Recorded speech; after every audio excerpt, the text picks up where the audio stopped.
Ito kalaki yung kinikita ko as a social media manager. And in this video, ituturo ko sa inyo kung paano maging social media manager ngayon. So, diretsahan ako magtuturo dito. Ibig sabihin, walang paligoy-ligoy, direct to the point. Katulad mo, naging beginner din ako, okay? Wala akong experience as social media manager. Wala. Wala akong mentor, wala akong training, wala. Pero look at me now, naging social media manager ako kasi I learned the skill. Okay? All you need to do is to learn.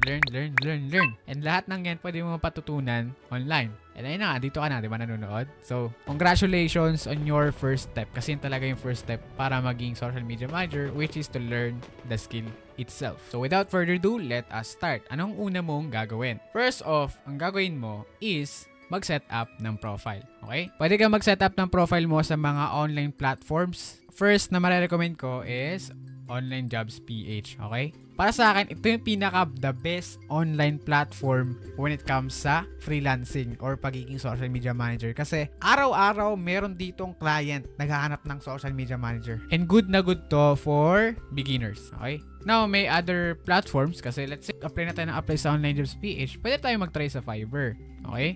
And also, pwede tayo mag-try sa Upwork. But sa Upwork kasi sobrang dami na ng competition dito and kailangan mo pa ng connect. Ibig sabihin may babayaran ka pa. So, dito tayo sa Online Job PH. Gawa ka lang dyan ng profile mo, mag-set up ka dyan, and then i-verified mo lang yon. And then, ayun, pwede ka na mag-apply. Okay, so let's say nakapag-set ka na ng profile. Ano yung sunod mong gagawin? Set up your payment or payment methods. Okay? First, meron tayong PayPal. Okay? Ito yung first talaga na ginamit ko. Okay, sa PayPal. Kasi madali lang siyang i-set up. Next na masasuggest ko is Pioneer. Okay, yan. And then also tong Wise, yung gamit na gamit din sa freelance world. And also, pinakamalaga, mag-set up kayo ng iyong bank account. So, marami ng tutorials kung paano mag-set up ng bank account. Okay, so panoorin nyo lang yun. Pwedeng BPI, BDO, yan. Yung mga pwede nyo buksan online. Kasi dun mo i-connect tong PayPal, Pioneer, tsaka tong Wise. Kasi dyan sila papasok, okay? So, let's say, from client to PayPal, and then from PayPal to your bank account para ma-withdraw mo. And then, let's say, meron ka ng payment method. So, meron ka ng profile, meron ka ng payment method. Ano yung sunod? Equipment. Ano ba yung equipment natin? Meron tayong laptop or desktop, and syempre, reliable na internet. Yung stable siya, di ba? So, screenshot nyo lang to. Ito yung recommended spec ng laptop or desktop. Okay? So, pwedeng 8GB RAM. And, ayan, yung SSD storage niya dapat mataas-taas, like for example, 500 gig.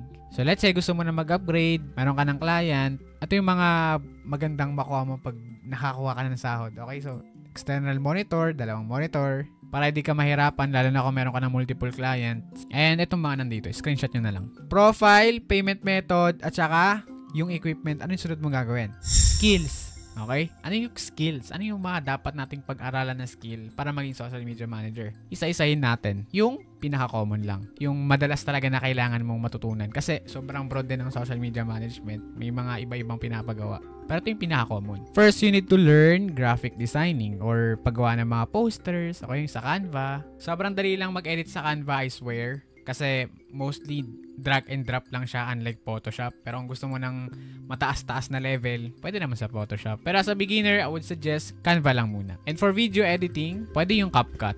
Okay? And masasuggest ko rin sa computer kayo mag-edit. Kasi mas madaling mag-edit doon. Mukhang nakakalito lang siya. Pero once na natutunan mo na yun, sobrang basic, I swear. And syempre, pinakamahalaga, content creation. Kasi nga, social media manager ka eh. Ibig sabihin, kailangan marunong kang gumawa ng mga contents for your client. And mostly na ginagawa doon, you are studying high-performing posts. Like, let's say, nag-post ka.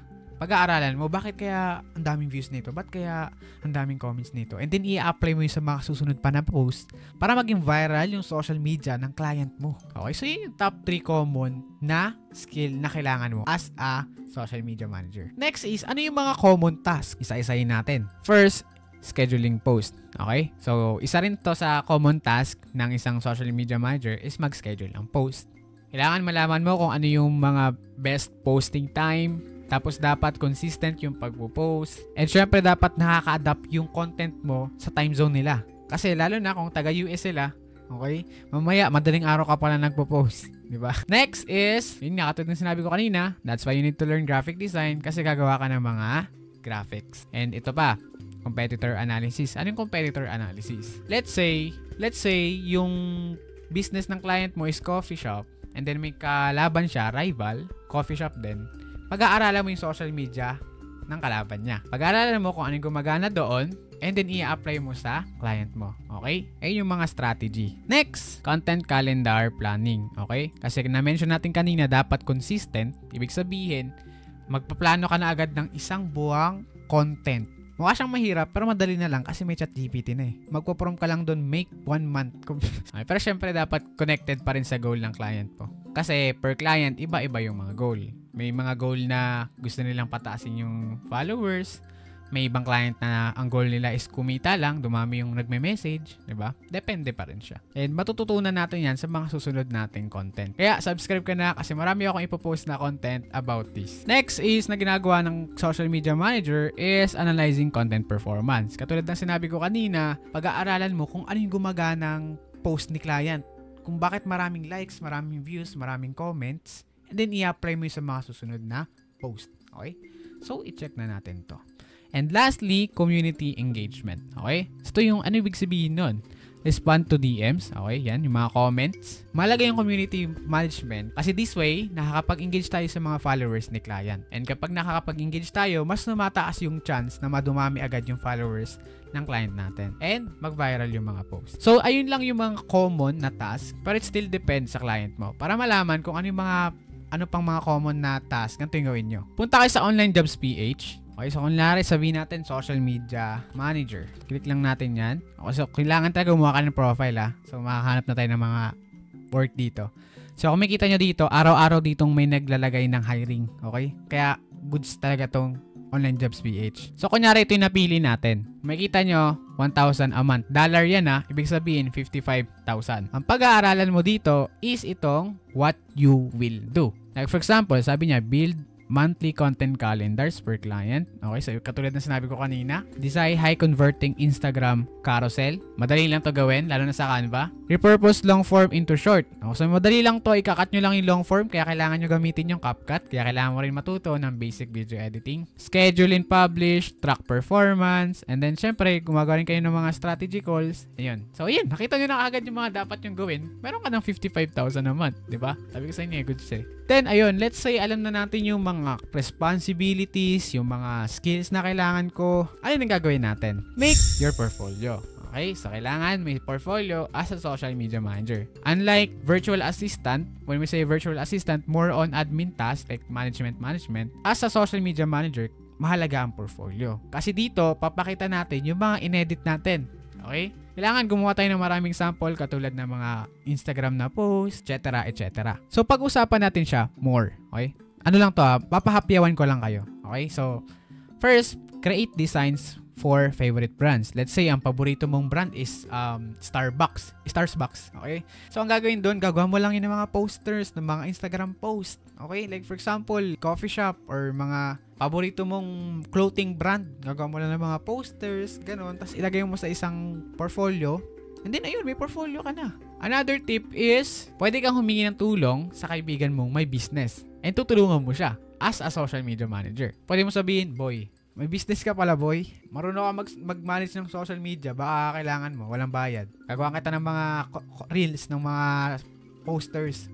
Diba? Instant experience na agad yan. Plus samples na pwede mo ilagay sa portfolio. And another thing, real business results. Kasi makikita mo rin yung mga metrics na pwede mo i-screenshot at ilagay ulit sa yung portfolio. Next tip, pwede kang mag-offer ng work for testimonials. Okay, so paano offer free work? Like let's say, pwede kang pumasok sa mga yung mga group sa Facebook group, search mo lang doon Social Media Manager Philippines. Pwede kang mag-offer ng OJT doon. And then kapalit testimonial, di ba? Edi may testimonial ka na, may sample ka na, may experience ka pa. Edi palong-palo na yung portfolio mo. Ngayon sa paggawa ng portfolio, pwede kang pumunta ulit sa Canva. Sobrang basic na lang din kung paano gumawa. Gagawin ko rin to ng tutorial kung paano gumawa ng portfolio sa Canva. So make sure to subscribe para updated ka, di ba? And then ayun, meron ka ng portfolio.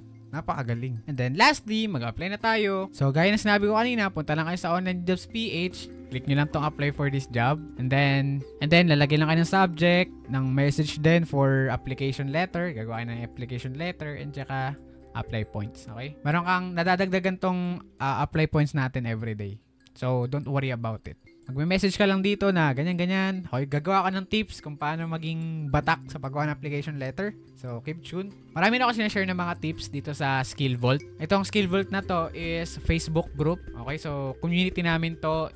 So far, meron kaming 83 members. So, libre lang pagpasok dito. Ilalagay ko yung link sa description. So, dito naglalagay ako ng mga tutorials, ng mga ganito. Like for example, itong link ng mga pwede nyo pagpasukan or ng mga agencies and platforms na pwede nyo pag-apply ng work. And marami pa akong sinishare dito ng mga tutorials para mas makatulong sa inyo. Mas tumaas yung chance yung makakuha ng client. So, kunin nyo na tong opportunity na to, sayang to. Lahat pwede pumasok. Ngayon, I'm going to set expectation. Hindi madaling makakuha ng client. But with right strategy and consistency, and syempre skill, promise, makukuha mo rin yung dream job mo. And congratulations for taking this step. Okay, congratulations ulit. Napakagaling mo. Pagpatuloy mo lang yan. Kahit makareceive ka ng mga rejections, don't think about it.